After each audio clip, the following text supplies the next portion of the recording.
Welcome back to the Superheroes Everyday Podcast. I'm Danny Horn, and I'm here with Evan Brady. Hey, Evan. Hello, thanks for having me. Oh, it's so good to have you here. This is Act 2 of Suicide Squad, the 2016 film that answers the question, how many characters can you introduce in a story where none of them actually do anything? We are going to find out. The story so far, government employee has talked the feds into letting her recruit a bunch of mostly unlikable supervillains, which she is collecting like action figures, including an assassin guy, boomerang guy, crocodile guy, the absolutely actually adorable Harley Quinn, a fire guy who doesn't want to set anything on fire anymore, and an all-powerful witch who is entirely out of control, plus at least two more that we haven't even met yet. They are about to set out on their first adventure with low expectations for survival and even lower expectations for entertainment. Act 2. Before we really dive in, I want to do more behind the scenes drama. And we mentioned the rehearsal. So we talked in Act 1 about Jared Leto just being unshakably in character as a dangerous psychotic for the entire production to no real positive impact on the screen. But that was not the only problem. You mentioned the rehearsals. David Ayer and the rehearsals. Basically a lunatic himself. And the craziness started in the rehearsal room. He took all of the main actors, which is a lot of actors, except for Jared Leto, who was not allowed to do like rehearsals and trainings for a month before they started shooting. So he would have these group sessions where he would ask the cast, like, what are you most afraid of? And what's the most embarrassed you've ever been? And what's the meanest thing you've ever done to somebody? This is not normal director behavior. And then he made them fight each other. I love that. Like physically in the rehearsal space, fight each other. He told one reporter, you learn a lot about who a person really is when you punch them in the face. Now, what I always wonder when I hear these stories is who was there and who was not. Because Will Smith sure as hell was not there. Oh, yeah. I can imagine both Will Smith and Viola Davis just being like, yeah. I am not having any of this bullshit. Yeah, Are you kidding absolutely me? This not. is not how I prepare. And they were correct. Yeah. There's a story. He was sparring with Karen Fukuhara, who played Katana, and he punched her in the face, just like he said. And so she told a reporter, like, after he punched me in the face, he said, you got to block your face, Karen. And then he just kept going. Other crazy shit that David Ayer did. He wanted Joel Kinnaman, who plays Rick Flag, to have the full Navy SEAL experience. So he arranged for actual Navy SEALs to basically break him. They did these unbelievably long training sessions that included sleep deprivation. And Ayer also wanted Kinnaman to have some of that, like, I've seen terrible things trainings. So he had him watch military videos of what Kinnaman later called horrific shit. And Adewale Akinoya Agbaje, which is as close as I can come to pronouncing the name of the guy who played Killer Croc. I usually go with AAA just out of respect. AAA? Yeah. He said that during his extensive daily makeup sessions, Ayer made him listen to tapes of a real-life Japanese cannibal talking about eating people. This is entirely unnecessary for a movie that employs actors. So it's just this insane way of trying to get people to bond. You heard the stories about the tattoo gun, right? No, tell me the tattoo gun. So much of the cast, not Will Smith, not Viola Davis, not Jared Leto, who is kept in a padded room. Yeah. Somebody, presumably David Ayer, brought in a tattoo gun during these bonding sessions. Yeah. And many of them got the word squad. Well, not the word. The letter is SKWAD. Tattooed on their body. With a real tattoo gun. Yeah, I think Margot Robbie got really into it. Like, she did most of the tattooing. She talked about this on like one of the late night talk shows. Yeah, yeah. Oh my God, I didn't even hear this part. That's crazy. Yeah, unnecessary, I feel. Yeah, it's not quite the Lord of the Rings cast. No. Getting their tattoos, yeah. It's just like actors having tattoos, that's a bad thing. That's going to keep you from getting parts. That's extra work for those already overworked makeup people who have to put up with Jared Leto. and listening to Japanese cannibals. I don't know what happened to them at the end of that process. And then they cut basically all the cannibal stuff out of the movie because we don't want that. Why would you? Yeah, I know. And he's a crocodile man. Crocodiles eat like birds and Yeah, small mammals. They're not really known for eating people. yeah. And he has a person-sized mouth. That's very true. So it's not like he could just like open his mouth and just like crunch a significant fraction of a person the way that an alligator could. It is time to activate the squad. So for some reason, you would think that like we have already now, we're all the way into the beginning of the second act. They should already, we've brought these people together. But no, Deadshot at least had a very clear scene where he agreed to be a part of this. But they strap him down too. Like they strap and Harley like kills a couple of guards. They have to taser her. Mm-hmm. And so they have to be like wheeled out on these contraptions that are holding them down with straps. What this is all about is that everybody gets an injection in their neck, which is actually crucial to the whole Suicide Squad idea. But at what point they go from dangerous serial killers to wisecracking ragtag team, I do not know. Well, maybe there was something else besides the nano bomb that That they they needed to injected. get into them. They injected him with some kind of fun time serum. Get along friendship gas. Meanwhile, in the subway, in Midway City, Brother is still there. He is still making trouble. And Rick Flag is there with June for some reason. This doesn't actually make any sense, and I suspect this is part of the reshoots. Like, Flag is the one who's organizing bringing the squad together, which is currently happening. That's what we just saw. But suddenly he's in the subway station, right at the heart of the problem that the squad is supposed to take care of when they get here. And he has June because he thinks the Enchantress can just solve this whole problem by herself. It's almost as if this movie is kind of a mess. Yeah. It doesn't. This is the one scene where I feel like this is really where you can see the seam most clearly. Because it doesn't, like, it doesn't turn out to work because they really do need the squad. But if this worked the way that Flag thought that it would, all of that other stuff would be irrelevant. They wouldn't need those people. So he tells June to like get it done, and she says the word Enchantress, and then she whisks away out of his control. She runs straight to Brother, who is now in the train terminal. Flag immediately reports back to Waller that June ran off. Apparently, they don't know that these two entities are connected.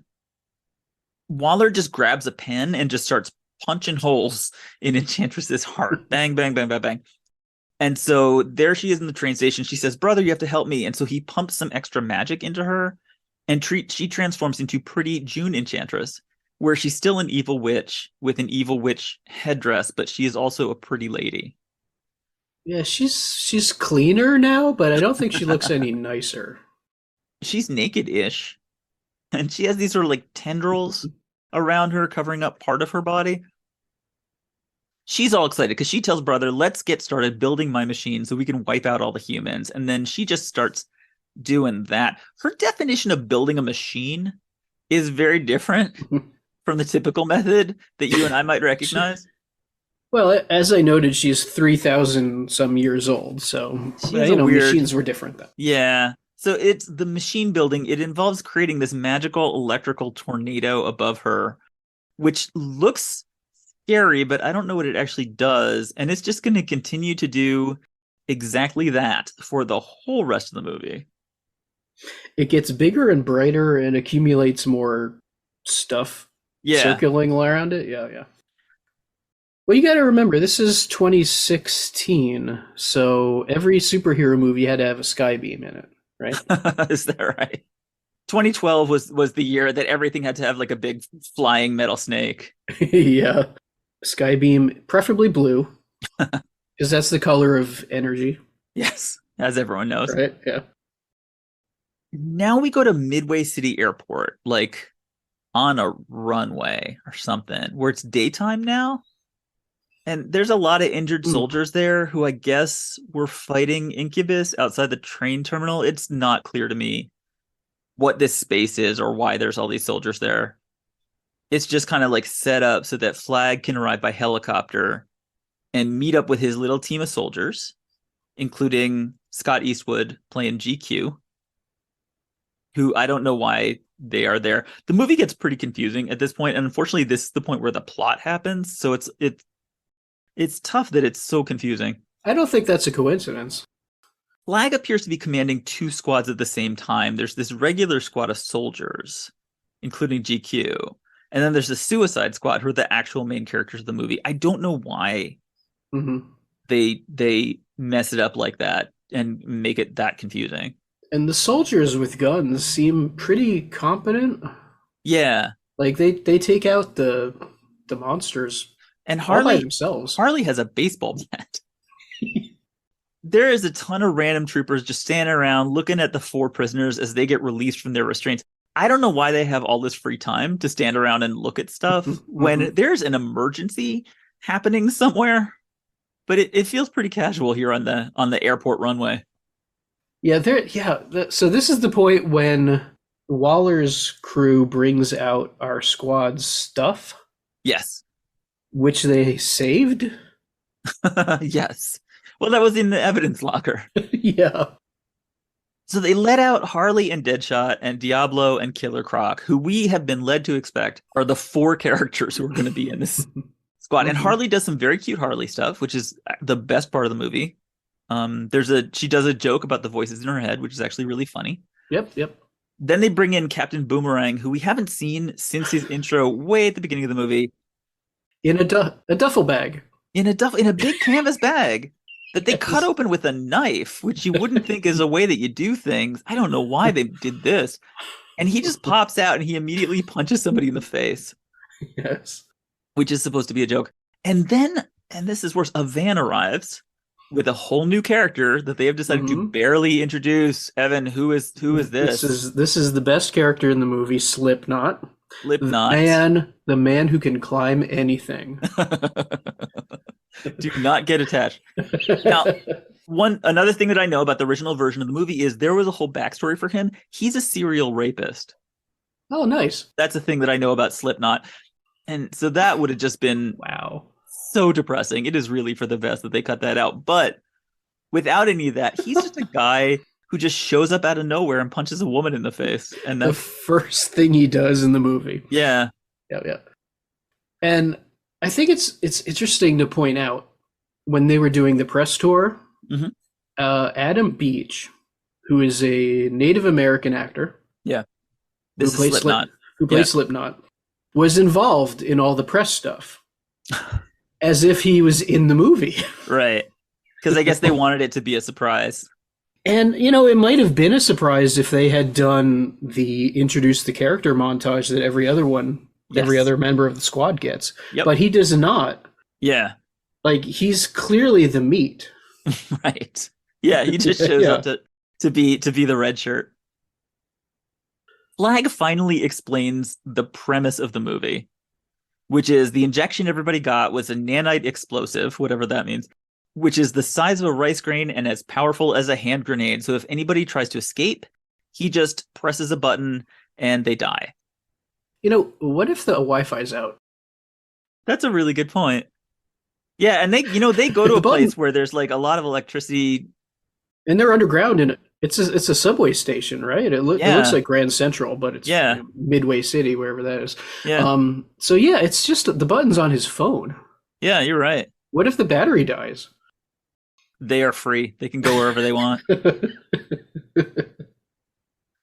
But this is cute. Like, this is actually a good scene. It has some nice comic moments. They bring everybody's suitcase out, so everybody has like a little suiting up montage. It's like everybody has a steamer case. Yeah. With all their stuff in it. And it's nice that Waller kept that stuff, right? Color-coded and everything. It's very sweet.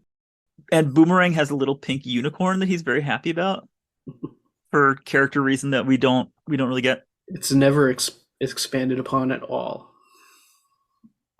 And then Flag has another iPad.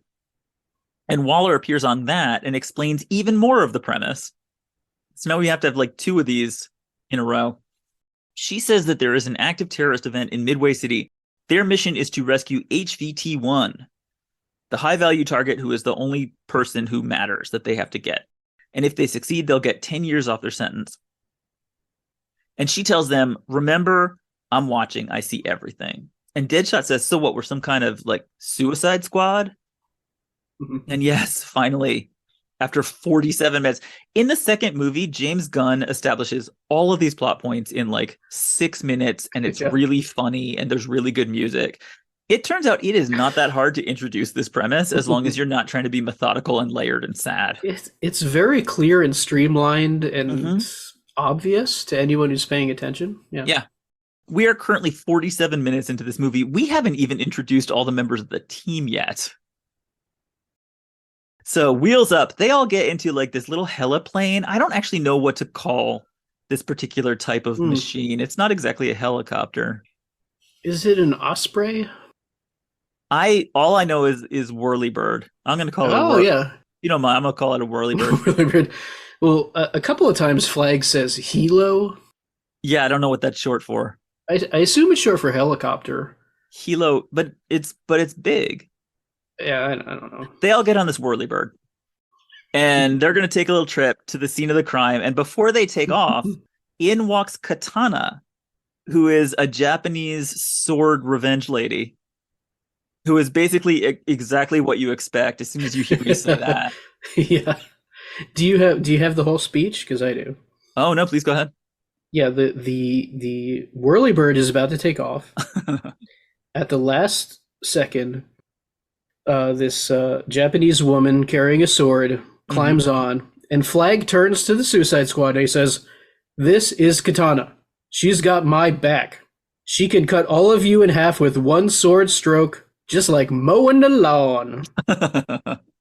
I would advise not getting killed by her. Yeah. Her sword traps the souls of its victims." Now, I'm not an actor. Yeah. You might assume that Hollywood actor Joel Kinnaman delivered that better than I did. Yeah. And arguably. He did his best. I mean, that's a lot of strange things to say in the course of 20 seconds. Yeah, it's not an easy moment, I think, for anybody. Either on screen or in the audience. We're all having a hard time with Katana suddenly showing up.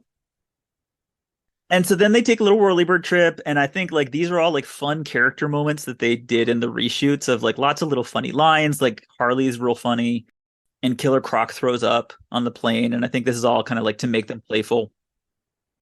It's not enough to save the movie, but they are trying. I can recognize at least that they are trying, which is helpful.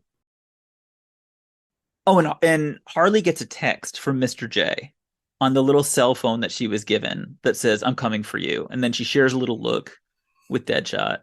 So that phone was in her trunk? No, that was Ike Barinholtz handed that to her as she was leaving. Yeah. Okay. It's not easy to recognize these little plot points when they occur because they look just like everything else. Because I kind of want to see everything that's in Harley's trunk. Right? She's got a baseball bat. Yeah, which is too big for the trunk. That says, yeah, that's a very good point. She's got her outfit. Yeah. Several. Which we should probably mention is just hot pants. Yes. And a shirt she got at Hot Topic. Yeah. Yeah. And so she changed her clothes in front of all those army guys, right? That's the implication? Yes. It's not just the implication. She you know what? It's funny. I didn't even realize. See, this is me and my bias. Like every time there's a dude that does anything sexy in a movie, I have to take like 10 minutes to discuss it. And Margot Robbie does a very sexy like changing her clothes scene. And I just went by it and didn't even remember it. Well, I definitely noticed. And you wanna take this one? I don't have much to say about it. It feels both exploitative but appropriately.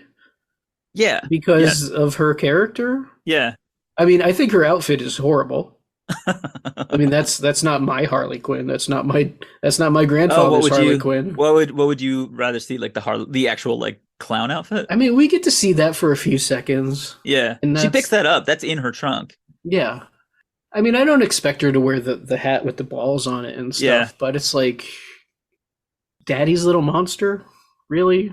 Oh, see, I like this a lot better than I would if she'd worn the clown outfit. I don't want her specifically wearing a clown. I think what bothers me is that it was clearly specifically designed for cosplayers.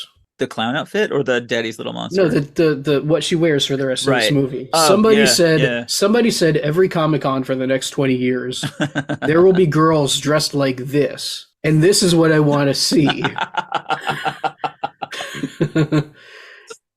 That feels like a conspiracy theory, which I completely agree with. Yeah, I think you're exactly right. I'd be curious to see how much input Margot Robbie had. Yep. You know, like, did she pick those shoes? Did she pick those hot pants? Yeah. Probably not.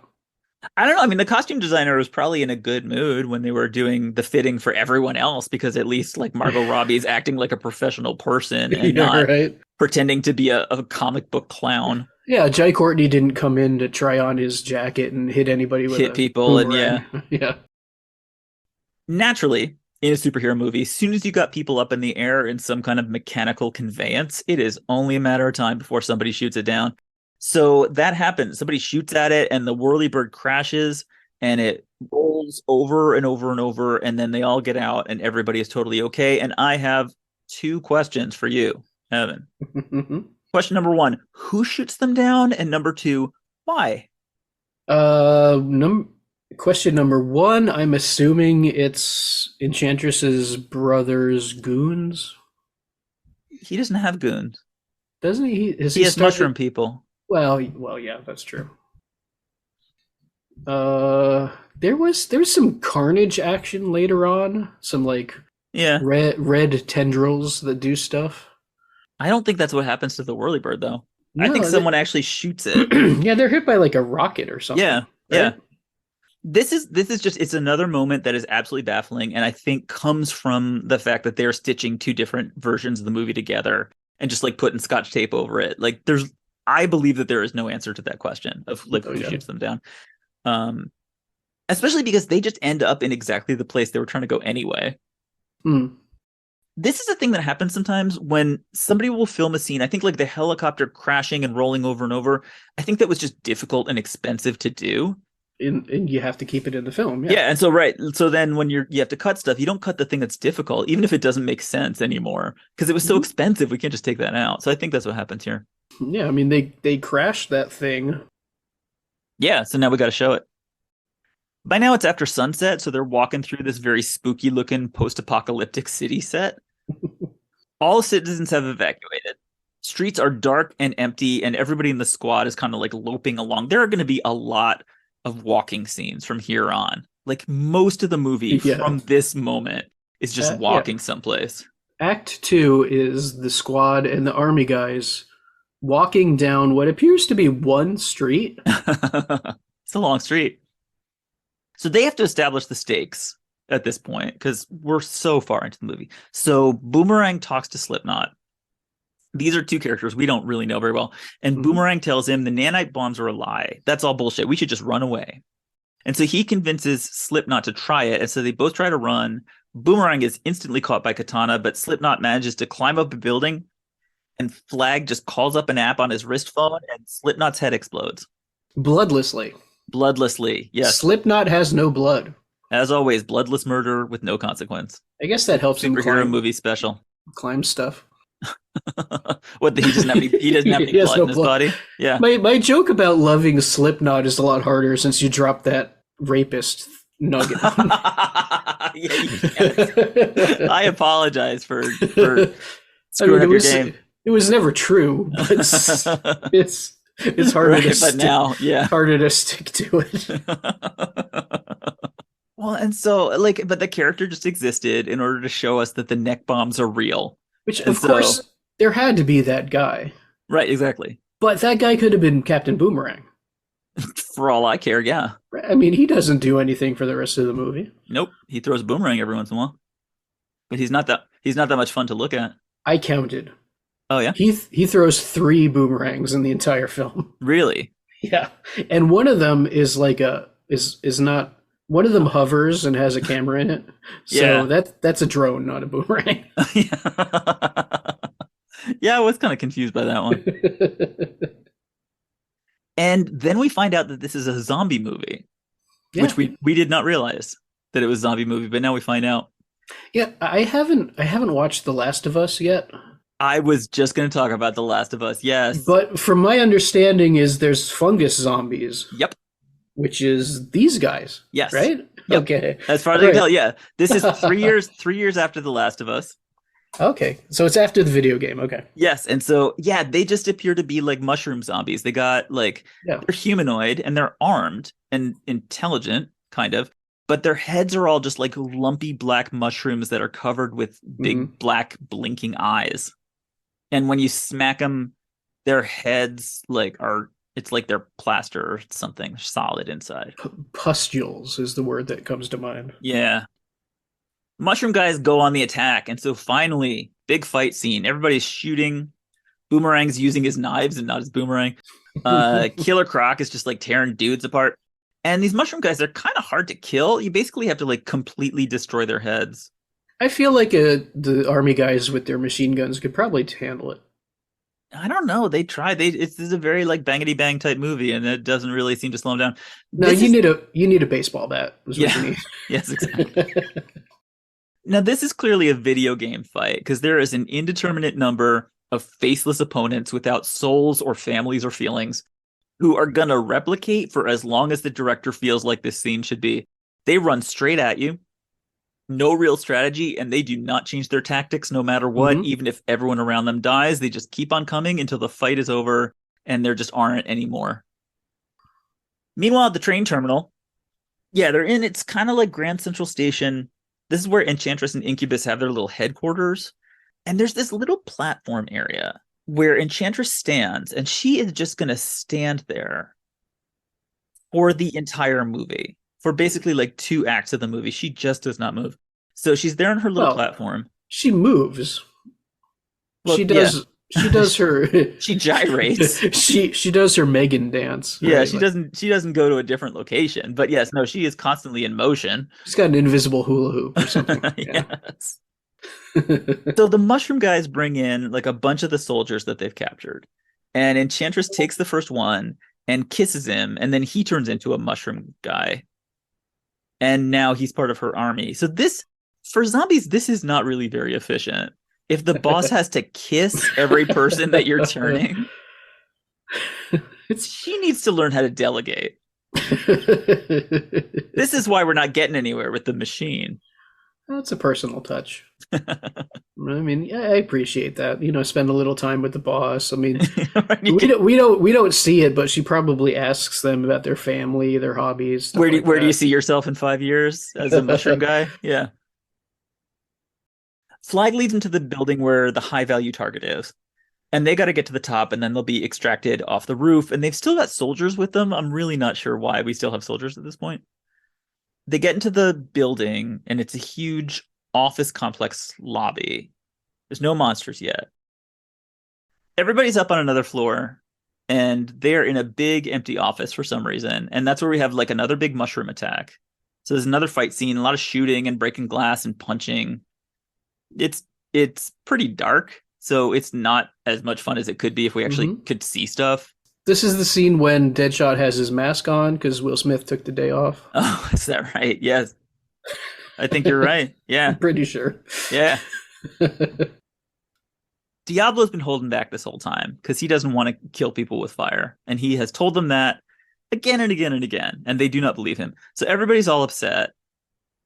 And so Deadshot kind of taunts him and calls him like a little baby wet diaper coward man. And like pushes him and like kind of gets up in his face until Diablo says, "You want to see something?" And then there's just like endless, absolute inferno destruction just raging out of his hands. And he torches all the mushroom guys. And everyone is very happy about him now. That he is a flaming death machine. That's got to smell bad. Yeah. All the burned those fungus people. Yeah. No, that can't. You're right. That can't be pleasant. Yeah. They go into a stairwell, and we have the one Harley Quinn Joker flashback that they left in the movie. So this is about Dr. Quinzel, but it's a little bit confusing because this is about Dr. Quinzel post electric shock, but she's not fully crazy yet. And the Joker's taken her to the chemical plant where he got his like white skin and green hair, and he's monologuing at her. And he says, "Desire becomes surrender, and surrender becomes power," which doesn't appear to mean anything in particular. And then she just falls backwards into the chemical vat and doesn't come up again. And so he has to jump in to this vat of spooky chemicals, whatever they are. Chemicals usually do a thing. Is that a thing that you know? Like if you're going to make these huge vats, open vats of chemicals? Is it bleach? I don't it know takes their it colors out. Well, it kind of gives her. They're surrounded by like these swirls of like red and blue, and that's kind of like her colors. And he picks her up out of the vat, and he kind of awakens her with a kiss. What I'm confused about is the order of these flashbacks. Yes, because we saw the one presumably in Arkham when he electrocutes her brain, and then we see this one where she voluntarily jumps into the vat, which has to be after. Yeah, I believe that this is after the electroshock. Yeah. So we get it both ways. We get he turned her against her will. And then she joins him. Right. Voluntarily, but she's already messed up by him. Yes. It's very muddy. Yeah, this is like the character arc here does not, if it ever existed properly, which I doubt. Yeah, then it's definitely messed up here. I want it to be one or the other. I want it to be Harley fell in love with the Joker. Yeah. Or Harley completely brainwashed the Joker. Right. And this is both, and that's just a mess. Yeah, it is. I like the choice one better. Yeah. Because then you feel better about a lot of things. Her being fun. Yeah. Yeah, it's less of an abusive, toxic relationship that way if she voluntarily did this stuff. So I guess, I mean, this is, David Ayer wrote all this abuse stuff that just straight up wasn't fun to look at or experience with her. And so that's why they took all of this out and they just left this one scene, just like a little appendix sitting there in the movie, not making sense. But then they get to the room where the high value target is, and Rick opens the door, and guess who it is, Evan? You get one guess. Is it Batman? It's Batman. No, it's Amanda Waller. Of course. That's too bad. It's Amanda Waller. She's here in her War Room Control Center, where we have seen her for most of the movie. She's the one that they've been coming to rescue.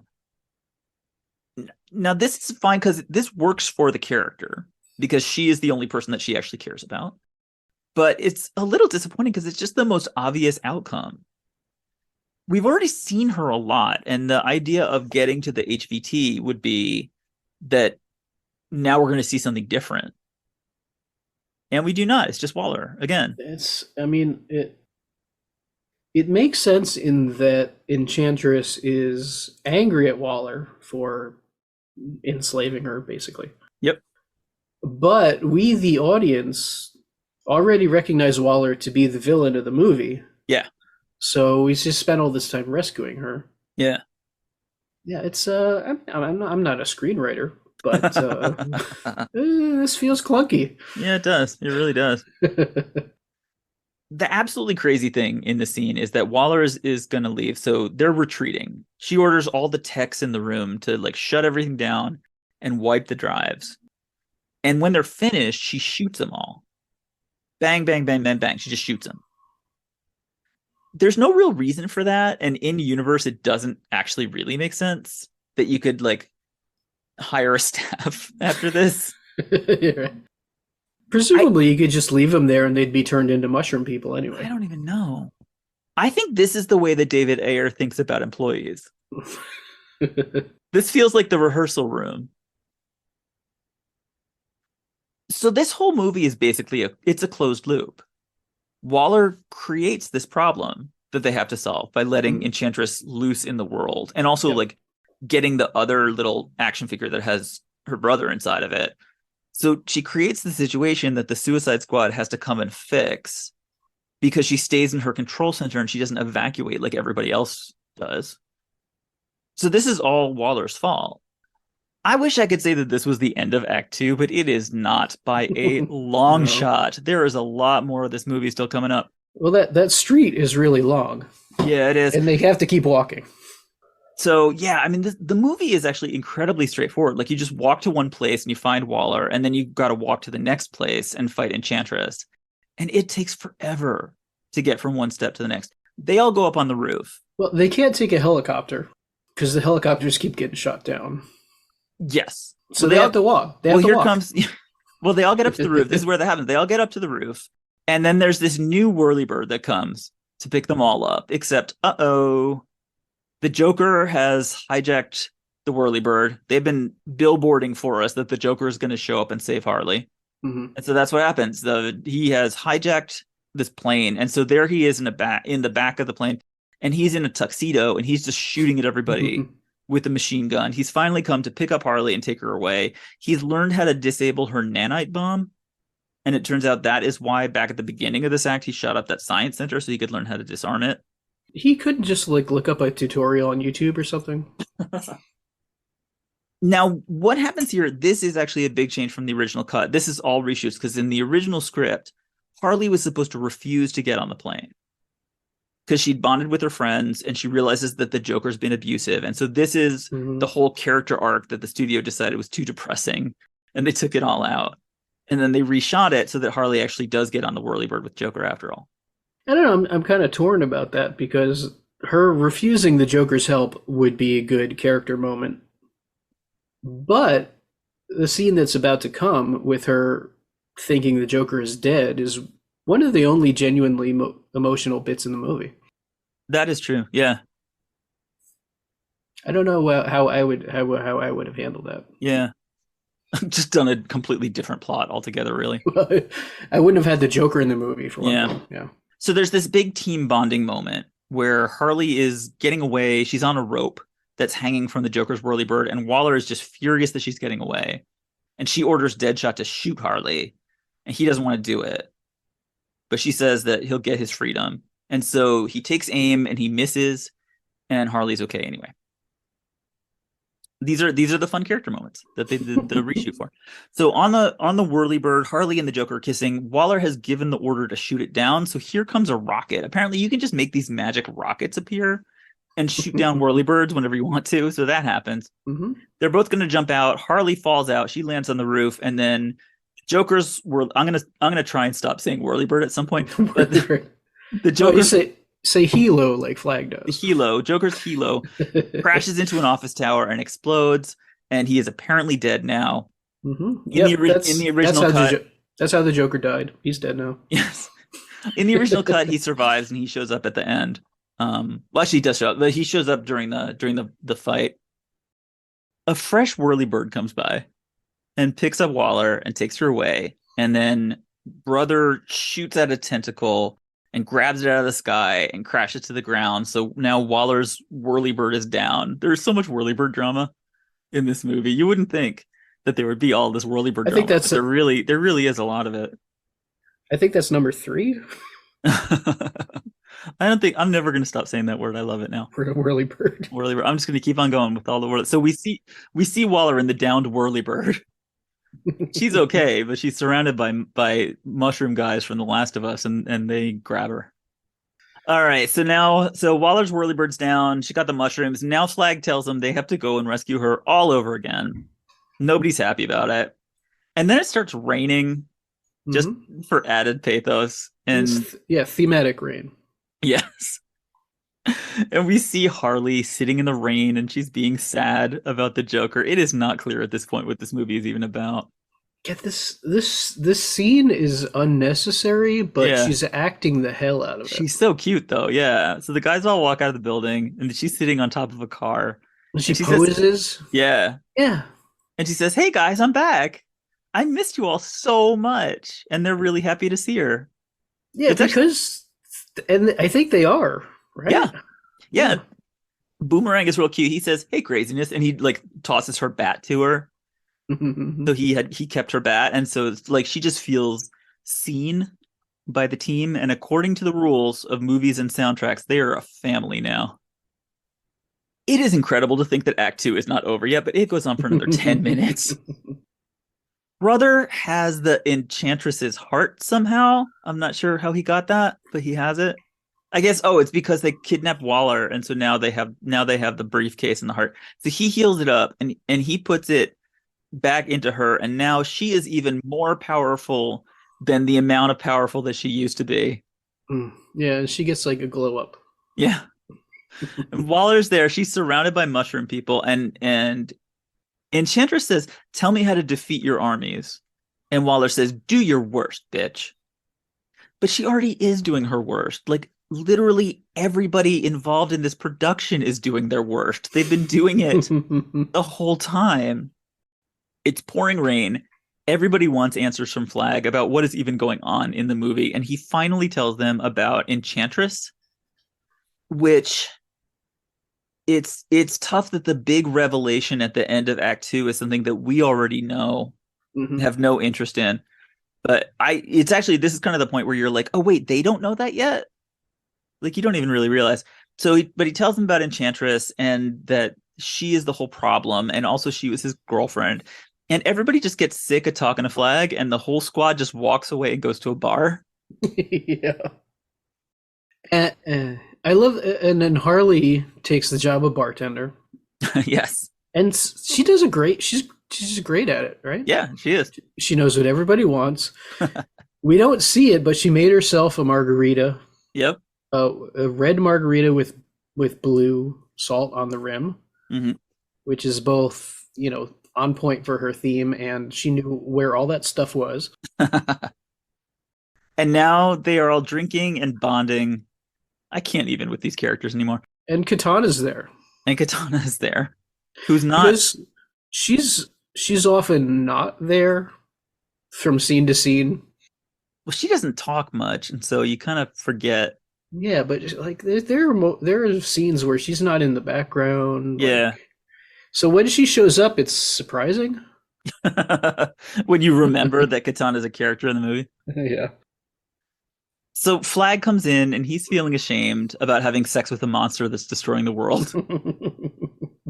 We've all been there. Yeah. And so the point of this is, now, in order to join together, Flag is going to have to become part of their team, which he accomplishes by crying.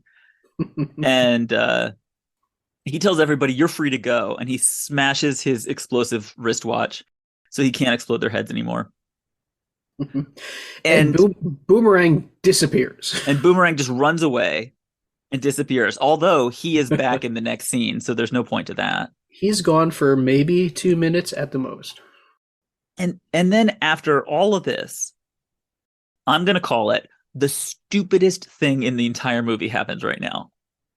There's a lot of competition, but I feel like this is the dumbest. Is Flag reaches into his jacket and he pulls out a bundle of envelopes, which are letters that Deadshot's daughter sent to him while he was in prison. And Flag says, "Your daughter writes to you every day. Every single day." And then this motivates Deadshot somehow to like promise to help Flag end this. Yeah, and Deadshot says, "And you've had these the whole time," or something like that. Yeah. Yeah. He's carrying them around. Why would Flag, in the middle of a combat operation, carry around a bundle of letters from Deadshot's daughter? Because it's not leverage. No. If anything, it's just going to make him angrier. Yeah. And why? And you're gonna get killed. Why do you have all these letters in your jacket? And his daughter lives in Gotham. Yeah. He doesn't live in Midway City. It doesn't make any sense at all. But now they're a team somehow. They all band together. And now they're going to get places. Things are as bad as they could possibly be. But if you believe in yourself and you stay true to your friends, who knows what might happen? And that means this is the end. Finally, the end of Act 2 of Suicide Squad. As usual with superhero movies, Act 3 is the endless battle sequence. And here's what's coming up.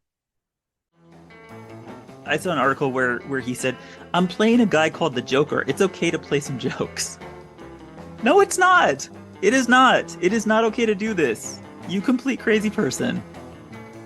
Do you think Midway City is like 100 miles long and 1 mile wide? We should not be able to write these for the movie. The movie is the one that's supposed to be writing the movie. Hey, I'll give this movie points for that's the highest a blue sky beam has gone in one of these movies as far as I can remember. That's true. That was the record they were trying to break. You're not supposed to do the power walk and then be like, "Oh, wait, I forgot something. Hang on. Wait, I'll be right back." Like, you make the plan, then you do it's like these people don't understand how to be in a movie. I don't know why I'm explaining this to them.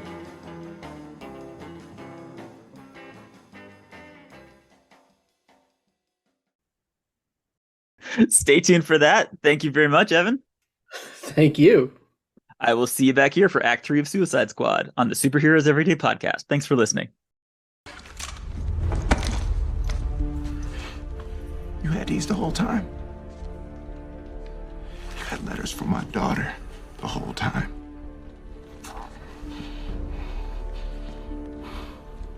I'm gonna get you there. And you're gonna end this.